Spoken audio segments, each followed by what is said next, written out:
Queridos amigos, sean todos bienvenidos a Mirada Semanal, el podcast de actualidad de Latinoamérica 21.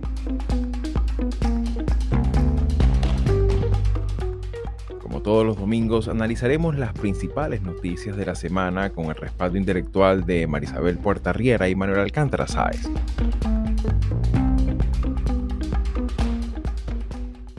Las recientes elecciones generales de Honduras, lejos de canalizar pacíficamente la pugnacidad política, dejaron al país centroamericano sumido en una incertidumbre electoral sin precedentes, uno de los escrutinios más tensos y reñidos de su historia reciente que continúa hasta el momento en el que se realizó este episodio.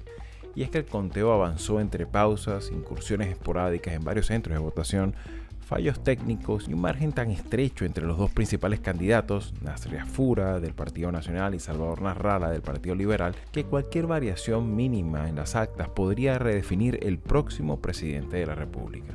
Aún así, con más del 80% de las actas procesadas, Nasralla mantuvo inicialmente una ligera ventaja, pero a medida que avanzaba el escrutinio, Asfura recuperó el primer lugar por una diferencia de apenas unos miles de votos. Al cierre de la semana, más de una cuarta parte del total de votos aún está bajo revisión y en suma, Honduras sigue sin saber quién ha ganado estos comicios. Este escenario tan ajustado amplificó las dudas y cuestionamientos que ya existían sobre el propio proceso electoral. La detención repetida de la transmisión de resultados, las inconsistencias técnicas y la falta de claridad sobre el estado de las actas pendientes alimentan las tensiones y eventualmente el respaldo social al gobierno entrante. Un aspecto no menor si consideramos el sostenido descrédito que existe sobre la clase política y en especial contra el propio sistema electoral. Aún persisten los temores de que el resultado final, sea cual sea, llegue cargado de desconfianza y nuevas tensiones. El país se enfrenta a un momento decisivo, la necesidad de un cierre transparente y creíble que evite una crisis institucional y en que encaminar una transición pacífica de mandato más allá de la incertidumbre electoral presente. En Mirada Semanal examinaremos si Honduras pudiera lograr, en este contexto de tanta presión, mantener la difícil gobernabilidad democrática para el futuro próximo. Soy Xavier Rodríguez Franco, les hablo desde Sunrise, Florida, y hoy es domingo 7 de diciembre de 2025. Y bien amigos, sean todos una vez más bienvenidos a Mirada Semanal y como lo hemos venido haciendo en episodios anteriores, habíamos revisado, sobre todo con el apoyo de Cecilia Rodríguez, habíamos evaluado toda la dinámica preelectoral de Honduras y que bueno, ahorita mismo mientras estamos grabando este programa pues hay todo hay una dinámica de mucha tensión a lo largo y ancho del país, sobre todo a razón de lo que se suponía, se presagiaba una contestación sobre unos resultados que todavía siguen en proceso de conteo. Y para ello me gustaría un poco ver cuál es tu apreciación general y sobre todo verlo desde el contexto también histórico de lo que significa eh, instituciones cuestionadas, una institucionalidad electoral también, de alguna manera cuestionada también. ¿Cómo miras tú todo lo que está ocurriendo, sobre todo considerando esta diferencia tan pequeña que hay entre el ganador y el segundo lugar, Manolo? Sí, la verdad es que es interesante que repasemos un poco la trayectoria eh, histórica, por lo menos reciente, ¿no? de Honduras, un país que solo en momentos como este o cuando haya, por desgracia, alguna catástrofe natural, tiene la atención, ¿no? de la opinión pública internacional, ¿no?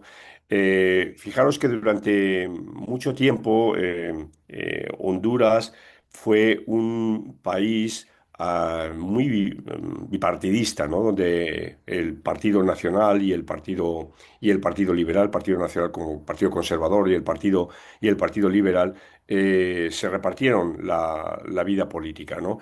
Con un momento digamos, de presencia militar, como ocurrió en la mayoría de los países de América Latina en las décadas de los 60 y 70, y que aperturó una transición a partir del 82 en la que se firmó una constitución y en la que estos dos partidos políticos pues han tenido el usufructo del poder. Quizás el momento más reciente, más significativo, fue la interrupción presidencial del gobierno de Mel Zelaya en el año 2009. Digo interrupción presidencial y no golpe de Estado, y esto sigue debatiéndose, porque realmente fue el Congreso y su propio partido, el Partido Liberal, los que interrumpieron su mandato, utilizaron a las Fuerzas Armadas para que le sacaran a Mel Zelaya del país. Mel Zelaya terminó en Costa Rica y, como digo, la institucionalidad así quebrada, pero tuvo continuismo a través de mecanismos institucionales, ¿no? De tal manera que lo que caracteriza esa interrupción es que Mel Zelaya se había alineado claramente con el chavismo, ¿no? Claramente era un socio muy activo en América Central, en el ámbito de hidrocarburos, pero también en el ámbito de la política exterior de Hugo Chávez, y eso es lo que a la élite conservadora, tradicional, hondureña, pues no lo consintió, ¿no? Después de Mel Zelaya, quizás lo más interesante es el periodo que se va a abrir durante 2 mandatos por un hombre que hoy está en la cárcel, que cumple prisión en Estados Unidos, acusado de narcotráfico, que fue Juan Orlando Hernández, ¿no? Juan Orlando Hernández estuvo en la presidencia entre el año 13 y el año 21. Ya digo, salió de la presidencia para ser detenido, trasladado a Estados Unidos y ahí, ya digo, juzgado y sentenciado. Esto es importante que lo tengamos en cuenta porque se va a retomar la figura de este hombre, cuyo hermano también había sido detenido, encausado por dirigir un clan del narcotráfico, ¿no? La situación política en Honduras de alguna manera cambió en las elecciones de 2001, porque la esposa de Mel, de Mel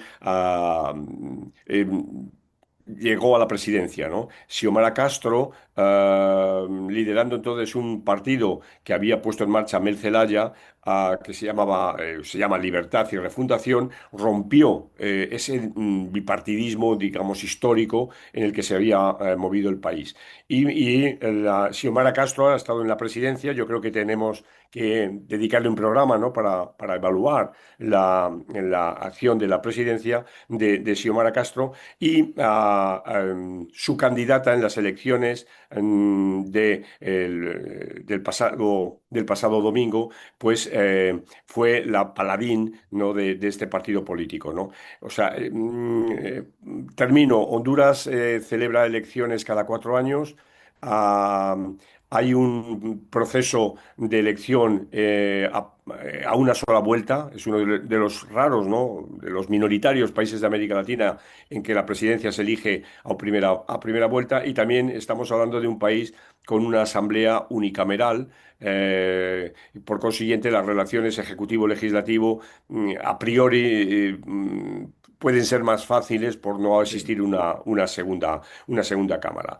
El momento, y esto ya le dejo a María Isabel que continúe, ¿no? Pero el momento actual, pues, es de vuelta a ese bipartidismo, en un escenario verdaderamente complicado. Claro, claro, y obviamente también hay que tomar en perspectiva ese efecto Juan Orlando Hernández, ¿no? O sea, a últimos días, a pocos días, pocas horas de la elección, qué efecto pudo haber tenido este indulto presidencial que obtuvo por parte del presidente Trump, y particularmente considerando la larga sombra del patrimonialismo con el que se ha utilizado el poder muchas Ujú. veces en Honduras, ¿no? Este tema de cómo la Sí. familia se extiende a lo largo y ancho de la administración pública en cargos de confianza, y cómo esto, por supuesto, erosiona la imagen del ciudadano común sobre el rendimiento de las políticas públicas, la confianza en las instituciones que precisamente siguen teniendo un déficit en términos de credibilidad, sobre todo a sazón de que, bueno, el conteo de votos y la propia página web de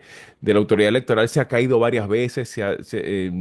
Hay dificultades técnicas notorias, Y eso, de hecho, estamos todavía, ya vamos a hacer, ya va a ser una semana de las elecciones y de ese conteo y todavía no tenemos oficialmente un ganador. En ese sentido, Marisabel, ¿cómo miras todos estos elementos y sobre todo considerando ese elemento, esa influencia que tiene de alguna manera el fenómeno Donald Trump en la sociología electoral también hondureña, ¿no?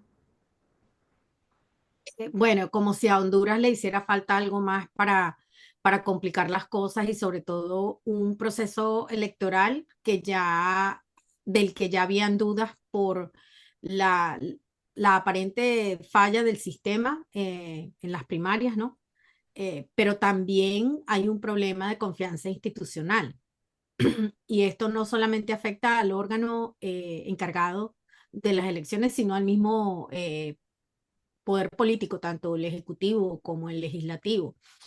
Uno de los aspectos que resalta de esta elección es que si bien la intervención de Trump tratando de ejercer influencia es peligroso, un periodista español me decía, mira, eso ha caído aquí muy mal, él estaba cubriendo las elecciones allá en Honduras y decía que había caído muy mal y que eso pudiera inclusive afectar al candidato que él está tratando de, de, de impulsar, ¿no? Claro, y sobre todo que uno ve, por ejemplo, y disculpa que te interrumpa, pero uno ve sobre todo el historial de intervenciones, digamos, a veces de los de los presidentes de Estados Unidos en la dinámica política de Centroamérica, y a veces son pronunciamientos, comentarios, pero no indultando a un criminal ya con sentencia en firme, ¿no?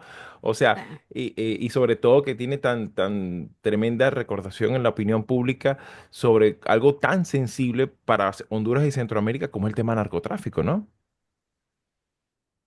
El presidente de los Estados Unidos no es un estadista, él es un empresario y él está actuando como me imagino yo que actuaría un empresario. Pero eso tiene consecuencias. Ahora, el problema es que Honduras tiene un sistema político y unas instituciones muy débiles, y eso se refleja en una democracia que no tiene la capacidad, por una parte, de tener mejores opciones, porque ese es el problema real. No es que la elección esté muy cerrada y que va a ganar el candidato de Trump, es que en realidad cualquiera de los dos eh, no va a ser la mejor opción para Honduras en este momento, ¿no? Porque si bien nosotros estamos hablando del candidato de Trump como alguien que no es el ideal, porque también tiene tiene una carga desde el punto de vista de lo que la corrupción representa en el poder político en Honduras. El otro candidato tampoco es que salga libre de pecado, porque también su propio partido tiene eh, ha tenido cuentas con la justicia y justamente por el mismo tema. Es decir, los dos partidos han han tenido miembros muy prominentes, no solamente Hernández, ¿no? Vinculados e inclusive procesados aquí, no solamente Hernández y el hermano, sino que en el Partido Liberal también, ¿no? Entonces, ¿qué nos dice a nosotros? Bueno, hay un problema desde el punto de vista de las instituciones. Sin lugar a dudas. Indudablemente que la democracia, en el caso hondureño, lamentablemente, tiene muchísimas debilidades. Las instituciones no tienen la capacidad de enfrentar las consecuencias de esa vulnerabilidad y lo estamos viendo ahorita no solamente con un conteo que está generando sospechas, las sospechas las habían inclusive antes del mismo proceso electoral. Entonces, ¿quién puede tener confianza en los resultados? Y eso lo que ayuda es a minar las bases de la propia democracia. La gente no va a tener confianza ni en el resultado, ni en el proceso, ni en el resultado. Ni en el Eso es lo que gobierno. estamos viendo. Exacto, sobre todo el que eres tú Por electo, ende, porque es ahí exacto. donde me gustaría un poco aprovechar para hacerte ya una pregunta, dada tu experticia, Manolo, porque claro, vemos que quien quede electo va a quedar electo con un importante cuestionamiento, con una oposición también con un raudal de votos importante. Sí. Y además Y, de esto, estamos considerando que parecía, a ver, la participación, por lo que obviamente no hay resultados todavía, ¿no? Pero hay una participación robusta, o sea, hay una ciudadanía que no ha dado, o sea, no sé, pues, pero sería no, interesante ver no. cómo se desarrolla esto en el futuro, ¿no? No, Xavi, precisamente no. Fíjate, lo que os iba a decir, pensad una cosa, Honduras tiene un censo que supera los 10 millones de personas, ¿no?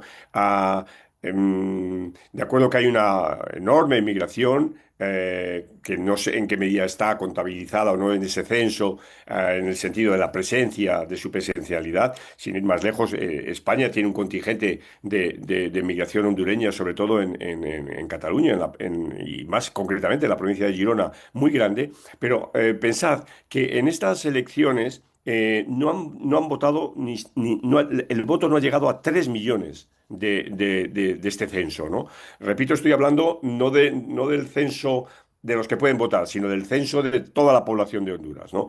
O sea, la participación ha sido más bien es pequeña, ¿no? O limitada, ¿no? A fecha de hoy, los datos de Asfura y de Nasralla superan el 1.150.000 votos. Para que nos damos cuenta, repito, sobre una población de más de 10 millones de habitantes. Y la tercera candidata, Risi Moncada, supera los 550.000. ¿No? Es decir, entre estos tres candidatos, el cuarto los restantes tanto de la democracia cristiana como también un partido histórico, el PINU, son irrelevantes. Lo que quiero deciros es que entre los tres candidatos más importantes no llegan a 3 millones de votos. O sea, de alguna manera tienen el apoyo de 3 millones de personas en Honduras, ¿no? Frente, repito, a 11 millones. Esto por un lado. Y esto, bueno, refleja esa crisis que ha señalado María Isabel perfectamente. Y la segunda cuestión, ya en términos más duros, digamos, institucionales clásicos, cuando me he referido antes a que Honduras tiene una única asamblea, ¿no? Un Congreso Nacional. Es un Congreso Nacional de 128 diputados. Y fijaros que de esos 128 diputados, los datos que tenemos ahora es que el Partido Nacional tiene 49 y el Partido Liberal tiene 41. Es decir, ninguno de los dos tiene mayoría para sacar la legislación. Por consiguiente, va a tener que contar con el apoyo del Partido Libre, del partido que capitanea bueno, Mel Zelaya o, y en este caso, Rishi Moncada, ¿no? Que tiene 34 diputados, ¿no? O sea que vamos a encontrarnos este escenario que, por otro lado, es muy frecuente, lo hemos visto en otros países de América Latina, en el que el presidente, repito, sea Asfura o sea Nasralla, no va a tener el Congreso, no, el Congreso Nacional de manera favorable. Y esto supone, pues claro, otro claro impedimento para la gobernabilidad, ¿no? Claro, claro, claro, sin lugar a dudas. Y en ese sentido, Marisabel, ya sobre el cierre del programa, a efectos de también la dinámica política centroamericana, una región que, como ya apuntaba Manolo, ha sido atravesada por catástrofes naturales, por el tema narcotráfico, el tema migratorio, las dificultades para el desarrollo sostenible, eh, de alguna manera también esas dificultades también de interlocución política en una región tan heterogénea, con dictaduras como el caso de la propia Nicaragua, eh, países con tantas dificultades también en lo interno para la comunicación, para las infraestructuras. Y sobre todo revisando las agendas de ambas candidaturas, sobre todo considerando lo que dice Manolo, ¿cómo miras tú? Sé que no hacemos futurología en mirada semanal, pero ¿cómo miras tú esta dinámica sobre la base de un país que también, y ya lo miraremos con más detalle cuando hagamos ese balance de Xiomara Castro, pero ¿cómo miras tú este próximo mandato en términos del futuro próximo para Honduras? Bueno, yo creo que es muy difícil hacer inclusive pensar en escenarios mientras no tengamos claro quién ganó. Pero como cualquiera de los dos candidatos, ya lo hemos dicho, no le ofrece al país una verdadera perspectiva de cambio. Eh, por el contrario, yo creo que los observadores más expertos lo que señalan es cautela porque pudiéramos anticipar un término, un periodo de mucho conflicto, sobre todo si, como dice Manolo, si la diferencia es muy pequeña, si hay dudas sobre la legitimidad del triunfo, eso no va a generar confianza en ningún sector. Y aquí tenemos a tres candidatos, cada uno representando un sector del país, eso va a generar mayores divisiones, ¿no? Pero yo lo estoy viendo en el contexto regional y si en el caso de Honduras hay un recrudecimiento, digamos, de la crisis económica, porque veamos, no es nada más el tema del crimen y sí, del crimen. Xiomara Castro también ha seguido los pasos de Bukele declarando emergencias y emergencias para frenar el crimen y lejos de bajar, lo que ha hecho es que se ha expandido hacia zonas rurales. Entonces, allí hay un problema y es que aun cuando Estados Unidos tiene una política antimigratoria ahorita feroz, agresiva, yo creo que esto junto con los casos de Colombia, Venezuela, inclusive el mismo Ecuador, vamos a seguir viendo quizás no en los mismos números de la época de Biden, pero vamos a seguir viendo una presión migratoria en la medida en que estos países en Centroamérica y en Sudamérica no logren darle respuesta a la gente. Yo creo que el año que viene va a ser un año muy difícil. Claro, no sé si te animas a dar un comentario sobre este futuro próximo que le espera a Honduras, Manolo. Si quieres, me autofraseo citándome en el artículo que publiqué esta semana en Latinoamérica 21, cuando digo amor y odio en un país donde, a tenor de su tamaño, la diversidad cultural y ecológica es enorme y la desigualdad territorial y socioeconómica es, Quito esto, es la más marcada de la región, porque estoy hablando para Panamá, se conjugan con intensidad. Es decir, yo creo que este también es el problema de Honduras, con un tipo de polarización cuyo sentido es por un raro, por un lado histórico, ¿no? Esta idea, esta fragmentación entre nacionales y liberales, pero que por otro lado suena absolutamente viejuna, ¿no? Sí, sí. Y que está muy vinculada a clanes familiares, clanes territoriales. Es muy interesante Ujú, ujú. ver cómo el voto de unos y otros, unos se ciñen en la costa y otros en lo que sería el interior del país, y que supone, ya digo, lo que llamamos, ¿no?, en ciencia política un clivaje viejuno, ¿no? Sí. Porque no es la realidad de lo que en su momento pudo ser el origen del liberalismo o del conservadurismo, ¿no? Hondureño. En un escenario muy marcado por una debilidad crónica de un Estado absolutamente débil, permeado por todo tipo sobre todo de bandas vinculadas al narcotráfico en un territorio privilegiado y un territorio que podría tener, pues en el orden internacional, un papel mucho más importante en términos económicos por su diversidad, por la capacidad que puede tener como centro también turístico, que lo tiene, Ujú. pero en un porcentaje extremadamente bajo.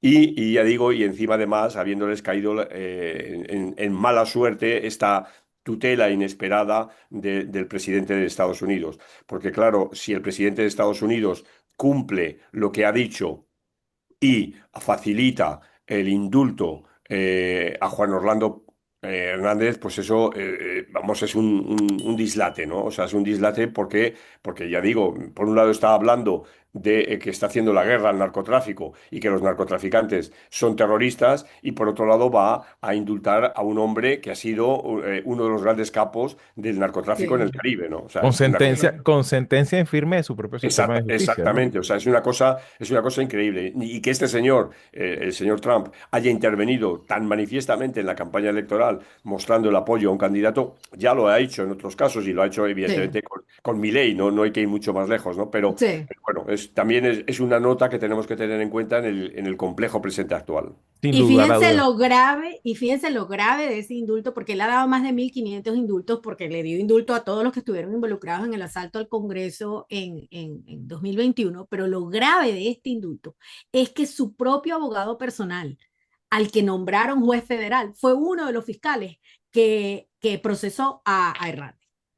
Claro. Para Él que está vean. culpando a la administración de Biden de haberlo perseguido, pero su propio abogado personal, Emil Bove, que después fue abogado ahorita con esta administración en el Departamento de Justicia y ahora es juez federal, él fue uno de los fiscales que procesó a Juan Orlando Hernández.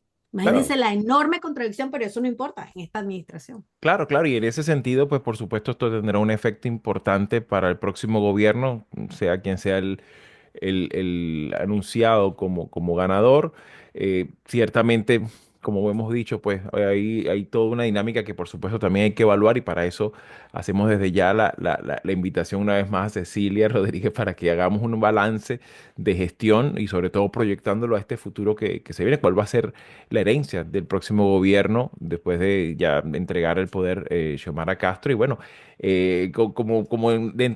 preparando este episodio, tuve la oportunidad de leer un artículo en el que decía que qué lástima, ¿no? Que por lo menos hubiese sido bonito que Honduras hubiese clasificado al Mundial del 2026 para tener algo bonito que mantener la ilusión, ¿no? Como país que ya le hace falta, sobre todo considerando pues la cantidad importante de problemas no resueltos de la pasada gestión. Y en ese Bueno, sentido, bueno, bueno, Xavi, y eso es algo que también deberíamos dedicarle, no tanto al Mundial como a la escena que se dio este viernes, ¿no? En el sorteo, oh, ¿no? Y este sí, reencuentro. Yo, por un lado, feliz de que por fin Claudia Sheinbaum diera un paso adelante, y bueno, y me parece fantástica esa reunión que tuvo a puerta cerrada con Trump durante casi una hora, ¿no? O sea, bueno, sí, eso sí, me sí, parece. A veces el fútbol, política, bueno, como bien sabemos, claro. se enlazan, ¿no? Claro, claro, claro, no, no, por supuesto. Y de alguna manera también ese premio que le dieron ahí por precursor de la Sí. paz a Trump, ¿no? Que es tan Bueno, es que polémico. lo del señor Infantino, eso también merecería Capítulo aparte, capítulo capítulo aparte. Sí, aparte, sí, así es. sí, Así sí. que bueno, mis queridos, se nos ha echado un poquito de tiempo encima. Muchísimas gracias una vez más por su participación y bueno, nos veremos en Mirada Semanal la próxima semana. Claro que sí. Hasta Buena semana. entonces. Si llegaste hasta aquí y te interesan estos temas, puedes ayudarnos a seguir haciendo estos vídeos dándole like, compartiendo, comentando y suscribiéndote al canal de YouTube de Latinoamérica 21. Puedes acceder también a todos nuestros episodios entrando en nuestra página web latinoamerica21.com/podcast y en las principales plataformas de audio. Subimos videos nuevos todas las semanas, así que nos veremos en Mirada Semanal muy pronto.